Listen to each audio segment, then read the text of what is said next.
দর্শক আমন্ত্রণ যমুনা আইডাসকে শুরুতেই জানিয়ে দেব শিরোনামগুলো। এক মাস পার হলেও ইরান যুদ্ধ থামার লক্ষণ নেই, বাড়ছে ব্যাপকতা। সৌদির মার্কিন ঘাঁটিতে আইআরজিসির হামলায় 12 সেনা আহত। তেহরানের খোন্দাব পানি গবেষণা কেন্দ্রে বড় আক্রমণ। ইরান যুদ্ধে কেবল রণক্ষেত্রেই যুক্তরাষ্ট্রের ক্ষতি প্রায় $3 বিলিয়ন। পাশে না পাওয়ায় ন্যাটোকে কাগুজে বাঘ আখ্যা দিয়ে তুলোধুনো করলেন ট্রাম্প। নতুন সরকার শপথ নেয়ার একদিন পরেই নেপালের সাবেক প্রধানমন্ত্রী কেপি শর্মা ওলি আটক। হেফাজতে নেওয়া হয়েছে সাবেক স্বরাষ্ট্রমন্ত্রীকেও। জেনজি আন্দোলনে দমনপীড়নের অভিযোগ।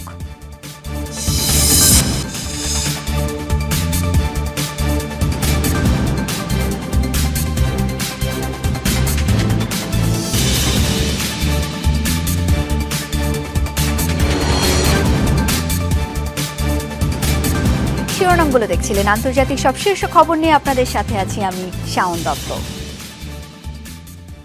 এক মাস পূর্ণ হলো মধ্যপ্রাচ্য যুদ্ধ পরিস্থিতির। কূটনৈতিক প্রচেষ্টার মধ্যেই ফ্রন্টে ফ্রন্টে চলছে হামলা পাল্টা হামলা। সৌদি আরবের মার্কিন ঘাঁটিতে ইরানের হামলায় আহত হয়েছে 12 সেনা। ক্ষতিগ্রস্ত কয়েকটি রিফুয়েলিং এয়ারক্রাফট। যুক্তরাষ্ট্র ইসরায়েলের যৌথ অভিযানের টার্গেট হয়েছে ইরানের পরমাণু স্থাপনা, ইস্পাত কারখানা ও পানি গবেষণা কেন্দ্র। উত্তপ্ত লেবাননও। দক্ষিণাঞ্চলীয় সীমান্তে ইসরায়েলি সেনাদের লক্ষ্য করে 24 ঘণ্টায় 82 দফায় অভিযান চালিয়েছে হিজবুল্লাহ। ধ্বংস করেছে দুটি মার্কাভা ট্যাঙ্ক। ইসরায়েলকে লক্ষ্য করে ঝাঁকে ঝাঁকে মিসাইল ছুড়েছে ইরান। মূল টার্গেট তেল আবিব ও পূর্বাঞ্চল। আঘাত এনেছে ক্লাস্টার মিসাইলও। রাজধানীর জনবহুল এলাকায় ক্ষেপণাস্ত্র হামলায় প্রাণ হারিয়েছে একজন, আহত আরও 4 জন। ক্ষতিগ্রস্ত একাধিক আবাসিক ভবন, দোকানপাট, রাস্তাঘাট। সৌদি আরবে যুক্তরাষ্ট্রের ঘাঁটি লক্ষ্য করে জোরদার হামলা চালিয়েছে ইরান। আহত কমপক্ষে 12 মার্কিন সেনা। এদের মধ্যে 2 জনের অবস্থায় আশঙ্কাজনক। ক্ষতিগ্রস্ত হয়েছে বেশ কয়েকটি রিফুয়েলিং এয়ারক্রাফট। এই নিয়ে ইরানের হামলায় মধ্যপ্রাচ্যের বিভিন্ন ঘাঁটিতে 3 শতাধিক মার্কিন সেনা আহত হয়েছে, নিহত 13 সেনা। ইরানের ছোড়া মিসাইলে আক্রান্ত হয়েছে সংযুক্ত আরব আমিরাতও। আবুধাবিতে আহত হয়েছে 5 ভারতীয়। বাহরাইনে দফায় দফায় বাজতে শোনা যায় সতর্কতা সাইরেন। মিসাইলের আঘাতে আগুন ধরে যায় 2টি স্থাপনায়। ইরানি অভিযান অব্যাহত রেখেছে যুক্তরাষ্ট্র ও ইসরায়েল। 2টি পরমাণু স্থাপনা ও একাধিক ইস্পাত কারখানার পর বড় ধরনের হামলার শিকার তেহরানের খোন্দাব পানি গবেষণা কেন্দ্র। জানজানে যুক্তরাষ্ট্র ও ইসরায়েলের যৌথ হামলায় নিহত হয়েছে 5 জন, আহত 7 জন। শনিবার ভোরে হামলা হয়েছে তেহরান বিশ্ববিদ্যালয়ে।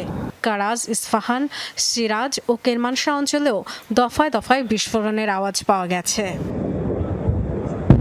লেবাননে চলছে ইসরায়েল হিজবুল্লাহ ব্যাপক লড়াই। তেল আবিবের হামলায় প্রাণ হারিয়েছে এক লেবানিজ, আহত 4 জন। বৈরুতের উপর দিয়ে যাওয়া ইসরায়েলি যুদ্ধবিমান লক্ষ্য করে সারফেস টু এয়ার মিসাইল ছুড়েছে হিজবুল্লাহ। গোষ্ঠীটির তৎপরতায় পিছু হটেছে লেবাননে অবস্থানরত ইসরায়েলি সেনাদের কয়েকটি দল। তেল আবিবের 2টি মার্কাভা ট্যাঙ্কও ধ্বংস করেছে Hezbollah. Dorothy Dustin, Jamuna news. Iran যুদ্ধে প্রথমবারের মতো যোগ দিল ইয়েমেনের সশস্ত্র গোষ্ঠী হুতি। ইসরায়েলের দক্ষিণাঞ্চল লক্ষ্য করে মিসাইল ছুড়েছে ইরান সমর্থিত বিদ্রোহী গোষ্ঠীটি। দক্ষিণ ইসরায়েলের বীরশেবা ও আশপাশের এলাকাগুলোতে বেজে ওঠে সাইরেন। বিদ্রোহী গোষ্ঠীটি ব্যালিস্টিক মিসাইল ছুড়লে সতর্ক করা হয় বাসিন্দাদের। যদিও হুতিদের ছোড়া মিসাইলটি ভূপাতিতের দাবি করেছে ইসরায়েল। এই হামলার মাধ্যমে ইরানের পক্ষ হয়ে প্রথমবারের মতো মার্কিন ইসরায়েল যৌথ বাহিনীর বিরুদ্ধে নিজেদের শক্ত অবস্থানের জানান দিল হুতি বিদ্রোহীরা। 2025 সালে ইসরায়েল হামাস যুদ্ধবিরতির পর থেকে ইসরায়েলের উপর হামলা বন্ধ রেখেছিল সশস্ত্র গোষ্ঠীটি। ইরান ও লেবাননের প্রতি সংহতি জানিয়ে বিশাল এক জনসভার আয়োজন করেছে ইয়েমেনের হুতিদের সমর্থকরা। শুক্রবার রাজধানী সানার সাবেন স্কয়ারে জড়ো হয় হাজার হাজার সমর্থক।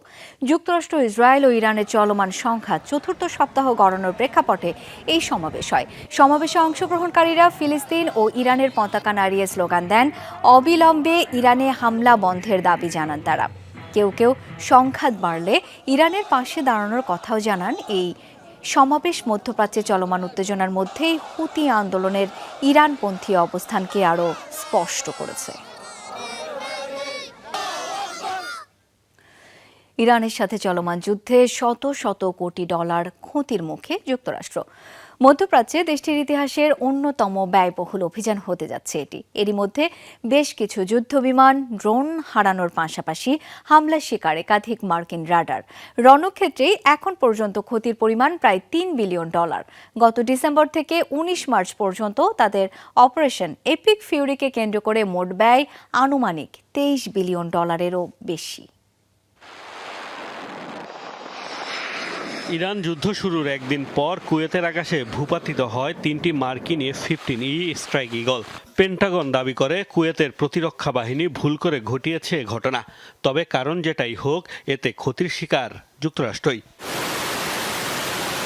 কুয়েতে 3টি যুদ্ধবিমান হারানোর পর ইরাকের আকাশে মুখোমুখি সংঘর্ষ হয় 2টি KC-135 রিফুয়েলিং বিমানের। সৌদি আরবে ইরানের মিসাইল ড্রোনের আঘাতে ক্ষতিগ্রস্ত হয়েছে একই মডেলের আরও 5টি আকাশযান। IRGCর হামলার শিকার হয়েছে একটি F-35 যুদ্ধবিমানও। উল্লেখযোগ্য সংখ্যক MQ-9 রিপার ড্রোনও হারিয়েছে দেশটি। কৌশলী ইরান যুক্তরাষ্ট্রের প্রতিরক্ষা ব্যবস্থা দুর্বল করতে ব্যাপক হামলা চালিয়েছে রাডার সিস্টেমে। কাতার ও জর্ডানে 2টি রাডার ধ্বংসও করেছে তারা। বাহরাইনে মার্কিন নৌবাহিনীর 5th ফ্লিট সদর দপ্তরে হামলায় 2টি স্যাটেলাইট কমিউনিকেশন টার্মিনাল এবং বেশ কয়েকটি বড় ভবন ধ্বংস হয়েছে। অগ্নিকাণ্ডের জেরে ক্ষয়ক্ষতির শিকার হয়েছে বিশ্বের সবচেয়ে বড় রণতরী USS জেরাল্ড আর ফোর্ড, যেটিকে বর্তমানে গ্রিসে নোঙর করা হয়েছে। বলা হচ্ছে মার্চের প্রথম 3 সপ্তাহেই রণক্ষেত্রে যুক্তরাষ্ট্রের প্রায় $3 বিলিয়ন ক্ষয়ক্ষতি হয়েছে। এ তো গেল কেবল রণক্ষেত্রে ক্ষয়ক্ষতির হিসাব। অপারেশন এপিক ফিউরির জন্য গত ডিসেম্বর থেকে মধ্যপ্রাচ্যে ব্যাপক সামরিক উপস্থিতি বাড়িয়েছে ওয়াশিংটন। ইরানে 9,000-এর বেশি স্থাপনাতে হামলা চালাতে কারিগরি অর্থ খরচ হয়েছে তাদের। যুদ্ধকালীন বিশেষ ভাতাসহ অন্যান্য ব্যয় হিসাব করলে যুদ্ধের 19 মার্চ পর্যন্ত যুক্তরাষ্ট্রের আনুমানিক খরচ $23 বিলিয়নেরও বেশি। সেনাদের মূল বেতন, প্রশিক্ষণ ব্যয়, সামরিক সরঞ্জামের ক্রয় মূল্য সহ অন্যান্য নিয়মিত ব্যয় এই হিসাবে রাখা হয়নি। বলা হচ্ছে স্বল্পমেয়াদী যুদ্ধের হিসাবে এটি মধ্যপ্রাচ্যে মার্কিন ইতিহাসের অন্যতম ব্যয়বহুল অভিযান। যুদ্ধ আরও দীর্ঘায়িত হলে দেশটির অর্থনীতিতে চাপ আরও বাড়বে বলে মত বিশ্লেষকদের। মোস্তফা মাহমুদ, যমুনা নিউজ। ন্যাটোর প্রতি হতাশা, ক্ষোভের বিস্ফোরণ ঘটালেন মার্কিন প্রেসিডেন্ট ডোনাল্ড ট্রাম্প। পশ্চিমা সামরিক জোটকে কাগুজে বাঘ আখ্যা দিয়েছেন তিনি। বলেন, যুক্তরাষ্ট্রের কাছ থেকে সবসময় সুবিধা নিলেও ওয়াশিংটনকে কখনোই সহায়তা করে না ন্যাটো, তাই জোটের পাশে আর দাঁড়াতে চান না বলে মন্তব্য করেছেন মার্কিন প্রেসিডেন্ট। প্রেসিডেন্ট হিসেবে দ্বিতীয় মেয়াদে দায়িত্ব গ্রহণের পর থেকেই ন্যাটোর প্রতি বিরাগ জানিয়ে আসছেন ডোনাল্ড ট্রাম্প। সামরিক জোটের সবচেয়ে বড় অর্থদাতা হয়েও নিজেদের কোনো প্রাপ্তি নেই বলে আক্ষেপ জানিয়েছেন দফায় দফায়। এবার ইরান যুদ্ধ ঘিরে ঘটল সেই ক্ষোভের বিস্ফোরণ। মার্কিন প্রেসিডেন্টের আহ্বান বারবার উপেক্ষা করেছে ন্যাটো সদস্যরা। সাড়া দেয়া দূরে থাক, জোটের অনেক নেতাই অবস্থান নিয়েছেন যুক্তরাষ্ট্রের ইরান অভিযানের বিপক্ষে, যে কারণে সামরিক জোটের বিরুদ্ধে একের পর এক তোপ দাগিয়ে যাচ্ছেন ট্রাম্প। শুক্রবার মিয়ামির ব্যবসায়িক সম্মেলনে দেয়া ভাষণে যেন সব রাগ হতাশা উগড়ে দিলেন মার্কিন প্রেসিডেন্ট। জানান, যুক্তরাষ্ট্রের পাশে না দাঁড়িয়ে বড় ভুল করেছে ন্যাটো। ভবিষ্যতে সামরিক জোটটিকে আর সহায়তা করবেন না বলেও হুমকি দেন। একটা বড় ভুল ছিল ন্যাটো যখন পাশে দাঁড়ায়নি। যুক্তরাষ্ট্রের কারণে তারা এত অর্থ পায়, কারণ আমরা বিলিয়ন বিলিয়ন ডলার বছরে ব্যয় করি তাদের সুরক্ষায়। তাদের পাশে আমরা সব সময় দাঁড়িয়েছি, কিন্তু এখন তাদের ভূমিকার পর মনে হয় আর তা প্রয়োজন নেই। শুনতে ব্রেকিং নিউজ মনে হচ্ছে, আমারও তাই ধারণা। এটাই বাস্তবতা। তারা যদি আমাদের পাশে না দাঁড়ায়, আমরা কেন থাকবো? ন্যাটোর 12 প্রতিষ্ঠাতা সদস্য দেশের একটি যুক্তরাষ্ট্র। সামরিক জোটের আর্টিকেল 5 অনুযায়ী ন্যাটোভুক্ত যে কোনো দেশে হামলাকে সব সদস্য দেশের হামলা হিসেবে বিবেচনার কথা বলা হয়েছে। মিত্রদের কাছ থেকে সাহায্য না পেয়ে এবার ট্রাম্প যদি সত্যিই ন্যাটো ইস্যুতে অনমনীয় অবস্থান নেন, তবে সামরিক জোটে ভাঙন সময়ের ব্যাপার মাত্র। Dorothy Tustin, Jamuna news. কয়েক সপ্তাহের মধ্যেই ইরান যুদ্ধ শেষ হবে বলে দাবি করেছেন যুক্তরাষ্ট্রের পররাষ্ট্রমন্ত্রী মার্কো রুবিও। তার মত, স্থলবাহিনীর অংশগ্রহণ ছাড়াই লক্ষ্যে পৌঁছাবে ওয়াশিংটন। ফ্রান্সে G7 জোটের পররাষ্ট্রমন্ত্রীদের বৈঠক শেষে সাংবাদিকদের প্রশ্নের জবাবে এসব কথা বলেন তিনি। ইরান যুদ্ধ শেষে হরমুজ প্রণালীতে টোল ব্যবস্থা চালু করতে পারে বলেও মন্তব্য করেছেন তিনি। তার দাবি এটি বেআইনি ও অগ্রহণযোগ্য। এই পদক্ষেপ মোকাবেলায় মিত্রদের পরিকল্পনার আহ্বান জানিয়েছেন তিনি, যাতে অংশ নিতে প্রস্তুত Washington. And the progress is going very well. Obviously, we have some work to do. We have to finish the job, and we are finishing. Expect to conclude it at the appropriate time here in a matter of weeks, not months. যুদ্ধ মন্ত্রণালয় বরাবরই বলে আসছে, আমরা নির্ধারিত সময় কিংবা তারও আগে অভিযান শেষ করার পথে এগোচ্ছি। এটি কয়েক সপ্তাহের মধ্যেই শেষ হবে, কয়েক মাসের প্রয়োজন নেই। আমাদের অগ্রগতি খুবই ভালো। স্পষ্টতই কিছু কাজ বাকি আছে, সেগুলো শেষ করতে হবে। আমরা কোনো স্থলবাহিনী ছাড়াই লক্ষ্য অর্জন করতে পারবো। যুদ্ধ বন্ধে শিগগিরই ইরানের সাথে বৈঠকের বিষয়ে আশাবাদী মার্কিন প্রেসিডেন্টের মধ্যপ্রাচ্য বিষয়ক বিশেষ দূত স্টিভ উইটকফ। শুক্রবার মায়ামিতে এক সাক্ষাৎকারে এই মন্তব্য করেন তিনি। এ সময় চলমান কূটনৈতিক প্রচেষ্টায় অগ্রগতির ইঙ্গিতও দেন। উইটকফ জানান, চলতি সপ্তাহেই হতে পারে সম্ভাব্য এই বৈঠক। সংকটের কূটনৈতিক সমাধানে যুক্তরাষ্ট্র প্রতিশ্রুতিবদ্ধ বলেও মন্তব্য করেন তিনি। মার্কিন এই প্রতিনিধি বলেন, মধ্যপ্রাচ্যে উত্তর কোরিয়ার মতো কোনো দেশ থাকতে পারে না, আর তাই ইরানের কাছে সমৃদ্ধ ইউরেনিয়াম থাকতে পারবে না। যুদ্ধ শেষে সৌদি আরব ও ইসরায়েলকে নিজেদের মধ্যকার দ্বিপাক্ষিক সম্পর্ক স্বাভাবিক করার আহ্বান জানিয়েছেন মার্কিন প্রেসিডেন্ট ডোনাল্ড ট্রাম্প। যুক্তরাষ্ট্রের মায়ামিতে আয়োজিত এক অনুষ্ঠানে যোগ দিয়ে এমন মন্তব্য করেন মার্কিন প্রেসিডেন্ট। জানান, নিজেদের মধ্যকার সম্পর্ক স্বাভাবিক করার সময় এসেছে ইসরায়েল ও সৌদি আরবের। আব্রাহাম চুক্তির আওতায় গেল বছর থেকেই ইসরায়েলের সাথে বাণিজ্যিক ও কূটনৈতিক সম্পর্ক স্বাভাবিক করতে সৌদি আরবকে চাপ প্রয়োগ করে আসছিলেন মার্কিন প্রেসিডেন্ট। জানান, ইরান যুদ্ধ শেষ হওয়ার পর পরিস্থিতি স্বাভাবিক হলে এই বিষয়ে প্রয়োজনীয় পদক্ষেপ গ্রহণ করবেন তিনি।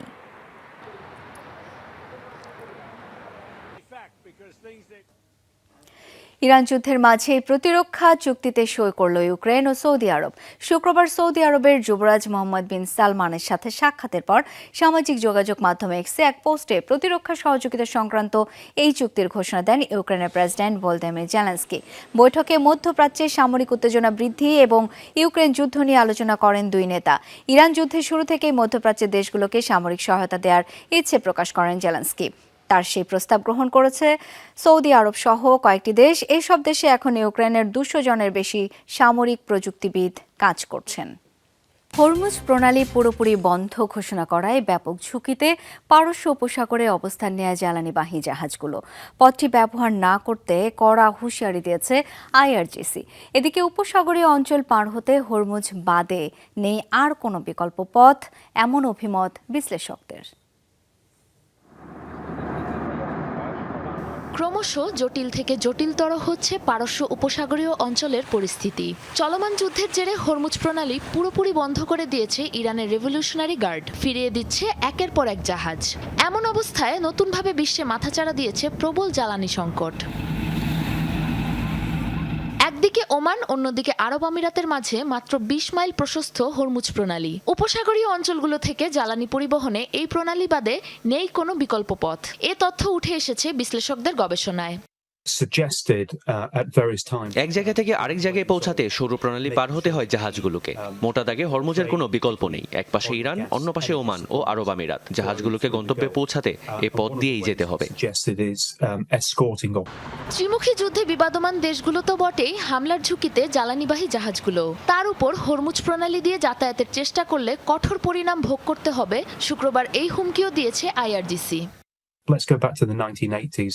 পশ্চিমা দেশগুলোর মতো কখনোই এত নৌ ক্ষমতা ছিল না ইরানের। তবে তারা প্রবেশে বাধা দেওয়ার কৌশলের উপর নজর দিয়েছে। উপকূলীয় যে কোনো জাহাজ বা ক্ষেপণাস্ত্রকে টার্গেট করার মতো যথেষ্ট সক্ষমতা রয়েছে দেশটির। পাশাপাশি ছোট নৌযানগুলো ব্যবহার করে পশ্চিমা জাহাজগুলোকে লক্ষ্যভ্রষ্ট করার কৌশলও খাটায় তারা। ইরানি ড্রোন আর সি মাইনের কথা আলাদাভাবে বলার কিছু নেই। শুধু উপসাগরীয় দেশগুলোই নয়, চলমান টানাপোড়েনে ক্ষতিগ্রস্ত বহুকাল ধরে এই পথ ব্যবহারকারী ফ্রান্সের পাশাপাশি ইউরোপের বহু দেশ। ঝুঁকির মুখে অভ্যন্তরীণ অর্থনৈতিক স্বার্থ, আঞ্চলিক বন্ধুত্ব এবং জোটগত সম্পর্ক। বন্ধ হয়ে যেতে পারে বহু শিপিং ও জ্বালানি উৎপাদনকারী প্রতিষ্ঠান। সাবরিনা নুসরাত, যমুনা নিউজ। হরমুজ প্রণালীর নাম বদলে নিজের নাম জুড়ে দিলেন মার্কিন প্রেসিডেন্ট।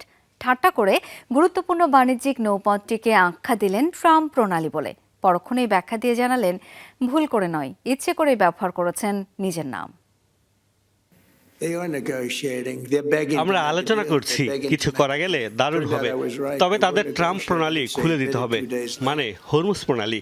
ও ক্ষমা করবেন, ভুয়া সংবাদদাতারা জানাবে আমি ভুল করে ট্রাম্প প্রণালী বলেছি, তবে তা কিন্তু নয়। ভেনেজুয়েলা ইরানের পর যুক্তরাষ্ট্রের পরবর্তী টার্গেট কিউবা। শুক্রবার মায়ামিতে দেয়া এক বক্তব্যে নিজেই এমন দাবি করেছেন মার্কিন প্রেসিডেন্ট ডোনাল্ড ট্রাম্প।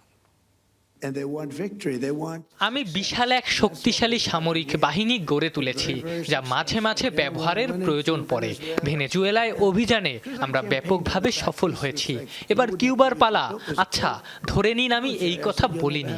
সাংবাদিকগণ দয়া করে আমার এই মন্তব্যটি এড়িয়ে যান। ধন্যবাদ। কিউবাই পরবর্তী লক্ষ্য। নতুন সরকার শপথ নেয়ার একদিন পরই জেনজি আন্দোলনে ক্ষমতাচ্যুত নেপালের সাবেক প্রধানমন্ত্রী কেপি শর্মা ওলিকে আটক করেছে পুলিশ। আটক হয়েছেন দেশটির সাবেক স্বরাষ্ট্রমন্ত্রী রমেশ লেখকও। শুক্রবার প্রধানমন্ত্রী হিসেবে শপথ নেন অভ্যুত্থানের নেতা বলেন্দ্র শাহ। এর একদিন পরই আটক করা হলো সাবেক সরকার প্রধানকে। শনিবার তাদের পুলিশি হেফাজতে নেওয়া হয়। গত সেপ্টেম্বরের আন্দোলনে বিক্ষোভকারীদের উপর চালানো প্রাণঘাতী দমন অভিযানে জড়িত থাকার অভিযোগ তাদের বিরুদ্ধে। বিক্ষোভ চলাকালীন সহিংসতার তদন্তের দায়িত্বে থাকা একটি প্যানেল চলতি সপ্তাহে অলিকে বিচারের আওতায় আনার সুপারিশ করেছিল। গত বছরের সরকার বিরোধী আন্দোলনে মাত্র দুদিনে দেশটিতে অন্তত ৭৭ জন নিহত হয়েছিল। মার্কিন গোয়েন্দা সংস্থা এফবিআই এর প্রধান কাশ প্যাটেলের আইটি হ্যাক করেছে ইরান সংশ্লিষ্ট একটি হ্যাকার গ্রুপ। এফবিআই প্রধানের ব্যক্তিগত ইনবক্স থেকে কয়েক ডজন সংবেদনশীল ইমেইল ও ছবি প্রকাশ করেছে হানজালা হ্যাক টিম নামের একটি হ্যাকার গ্রুপ। ফাঁস হওয়া ছবি ও ইমেলগুলো অনেক পুরনো, যার মধ্যে নেই কোনো গোপন সরকারি নথি, নিশ্চিত করেছে এফবিআই মুখপাত্র। এরই মাঝে এই ঘটনা নিয়ে শুরু হয়েছে তদন্ত। জড়িতদের পরিচয় শনাক্তে চলছে জোর তৎপরতা, যদিও এই বিষয়ে এখনো কোনো মন্তব্য আসেনি ইরানের পক্ষ থেকে। ভারতের লাদাখে তুষার ধসে নিহত হয়েছে অন্তত ৩ জন। শুক্রবার হিমালয়ের জজিলা গিরিপথে এই তুষার ধসটি আঘাত হানে। এর ফলে বেশ কয়েকটি যানবাহন ভারী বরফস্তূপের নিচে চাপা পড়ে। দ্রুত ঘটনাস্থলে পৌঁছে উদ্ধার কাজ শুরু করে ফায়ার সার্ভিস কর্মীরা। লাদাখের লেফটেন্যান্ট গভর্নর বিনয় কুমার সাক্সেনা বলেছেন, এই ঘটনার পর দুর্যোগ ত্রাণ বাহিনীকে সর্বোচ্চ সতর্কতায় রাখা হয়েছে। তুষার আবৃত পর্বতশৃঙ্গ ও পর্যটনের জন্য পরিচিত এই হিমালয় অঞ্চলে অতীতেও বেশ কয়েকটি তুষার ধসের ঘটনা ঘটেছে। সশস্ত্র বাহিনী দিবসে সামরিক শক্তি প্রদর্শন করল মিয়ানমার। শুক্রবার রাজধানী নেপিদোতে আয়োজন করা হয় জাঁকজমকপূর্ণ সামরিক কুচকাওয়াজ। ট্যাঙ্ক, ক্ষেপণাস্ত্র, কামান, জেট ও হেলিকপ্টার, ফ্লাইওভার সহ নানা আধুনিক অস্ত্র সরঞ্জাম তুলে ধরা হয় আয়োজনে। খোলা ছাদের লিমুজিনে কুচকাওয়াজ পরিদর্শন করেন দেশটির সামরিক প্রধান মিন অং হ্লাইং। মহড়া শেষে সামরিক বাহিনীর উদ্দেশ্যে ভাষণ দেন তিনি। রাষ্ট্রীয় গণমাধ্যম জানিয়েছে, রদবদল আসতে পারে মিয়ানমারের সামরিক নেতৃত্বে। নতুন রাষ্ট্রপতি নির্বাচনের প্রক্রিয়া শুরু করতে বৈঠকে বসতে যাচ্ছে নবগঠিত পার্লামেন্ট। দীর্ঘদিন ধরেই রাষ্ট্রপতি পদে নজর রয়েছে মিন অং হ্লাইংয়ের। সুইজারল্যান্ডের মর্জেস শহরের পার্ক দ্য ল ইন্ডিপেন্ডেন্সে আয়োজন করা হয়েছে বার্ষিক টিউলিপ উৎসবের। এই উপলক্ষে পার্কে ফুটে উঠেছে ১,৪০,০০০-এর বেশি রঙিন টিউলিপ, যা তৈরি করেছে স্বপ্নীল দৃশ্য। ২৮ মার্চ থেকে ১০ মে পর্যন্ত চলা এই ফেস্টিভ্যালে রয়েছে ৩৫০ প্রজাতির টিউলিপ, সুগন্ধি বাগান, খাবার স্টল ও পরিবার কেন্দ্রিক নানা আয়োজন। তবে ১৯৭১ সালে শুরু হওয়া এই উৎসব এখন জলবায়ু পরিবর্তনের চ্যালেঞ্জে পড়েছে। আগাম ফুল ফোটার সময় এগিয়ে আনার কথাও ভাবা হচ্ছে। বিশেষজ্ঞরা বলছেন, টিউলিপের উৎপত্তি মধ্য এশিয়ায় হলেও এখন বেশি আসে নেদারল্যান্ডস থেকে। এক একটি ফুল ১-২ সপ্তাহ টিকলেও বিভিন্ন প্রজাতির কারণে উৎসবটি প্রায় ৬ সপ্তাহ ধরে উপভোগ করা যায়। দর্শক, যমুনা আইডিয়াসকে পর্যন্তই। ধন্যবাদ এতক্ষণ সাথে থাকার জন্য।